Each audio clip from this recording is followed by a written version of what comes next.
Hello, xin chào các bạn đã quay trở lại với review 5 phút. Ở cuối tập trước, Triệu Bằng và Hoàng Tiên đã đến Hải Ma Tông để cứu Lăng Thanh Thù, thế nhưng bọn họ chỉ có 2 người, chiến đấu không bao lâu liền bị đối phương phong ấn vào đại trận. Ngay trong lúc dầu sôi lửa bỏng, Từ Dương cuối cùng cũng đuổi kịp tới, không nói nhiều lời vô ích, chỉ bằng một cái dậm chân, hắn đã ngay lập tức san bằng Hải Ma Tông, đồng thời phá giải phong ấn trên cho 2 người kia. Thấy vậy, Dạ Lăng Huyết vô cùng tức giận, hắn ra lệnh cho tất cả cao thủ Động Thiên ngay lập tức vây khốn Từ Dương. Nhìn đám tu sĩ Động Thiên cảnh đang phóng đến, trong lòng Hoàng Thiên và Triệu Bằng thầm kinh hãi, đối phó cùng lúc mấy chục tên liên thủ, e rằng chỉ có đạt tới nguyên thần cảnh giới mới có thể chống lại được. Thế nhưng không đợi cho bọn chúng có thể hành động, trong nháy mắt khi Từ Dương phất tay ra, toàn bộ đám tu sĩ vừa lao tới đã biến thành hư vô, cứ thế thịt nát xương tan trước mặt mọi người. Đến lúc này thì Dạ Lăng Huyết rốt cuộc cũng kinh hãi, rõ ràng hắn cảm nhận được người vừa tới chỉ có cấp bậc luyện khí kỳ mà thôi, không hiểu sao có thể mạnh như vậy. Lúc này Từ Dương đưa mắt qua nhìn Dạ Lăng Huyết, chợt thấy có chút quen mắt. Sau một hồi quan sát, hắn rốt cuộc cũng nhớ ra, khóe miệng cũng vì thế mà mang theo nụ cười hài hước lên tiếng. 2 vạn năm không gặp, không ngờ ngươi vẫn còn sống, tao đoán huyết thần quyết của ngươi chắc hẳn đã luyện thành rồi. Lúc Dạ Lăng Huyết nghe thấy 3 chữ huyết thần quyết, cả người bỗng run lên vì sợ hãi, đến cuối cùng cũng nhận ra người trước mắt là Từ Dương. Phía đối diện, nhìn sắc mặt Dạ Lăng Huyết bị dọa cho trắng bệch ra, ý cười nơi khóe miệng hắn lại nồng đậm thêm vài phần. Dạ Lăng Huyết cười khổ, gã trước giờ chưa từng quên tên ác ma này, mỗi ngày vào buổi tối hắn ta đều sẽ nhớ tới Từ Dương.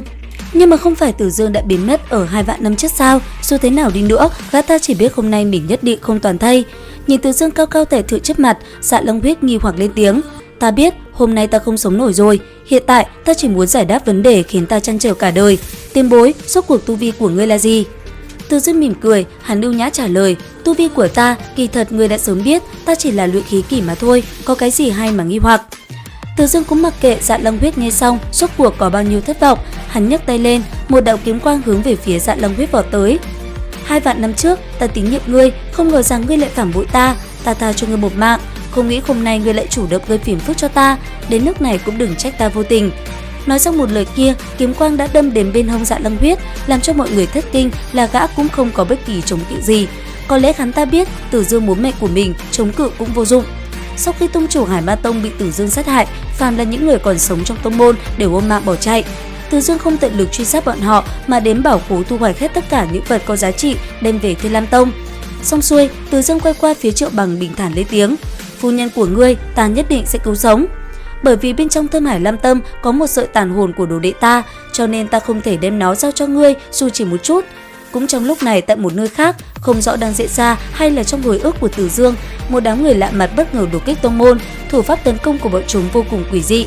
Chống lại đám người này là một nữ tử xinh đẹp, theo mình thấy đây rất có thể là Bạch Liên Tuyết, bởi vì người biết được công pháp của đại diễn linh cánh kiếm pháp của Từ Dương không nhiều. Sau khi thi triển, cô gái này miễn cưỡng có thể đánh lui một tên, thế nhưng làm cho nàng khó hiểu là tại sao đám người này lại tấn công tông môn, thủ pháp quỷ dị kia không rõ là tiên nhân hay yêu ma quỷ quái.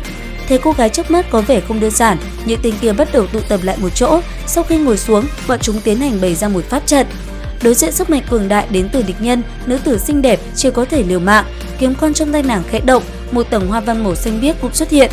Khi trận pháp màu đỏ quỷ dị của đám người kia được hoàn thành, cũng là lúc bọn chúng một lần nữa phát động tấn công. Ngay tại khoảnh khắc cả hai lao vào nhau, cô gái kia đang nghĩ đến sư phụ của mình.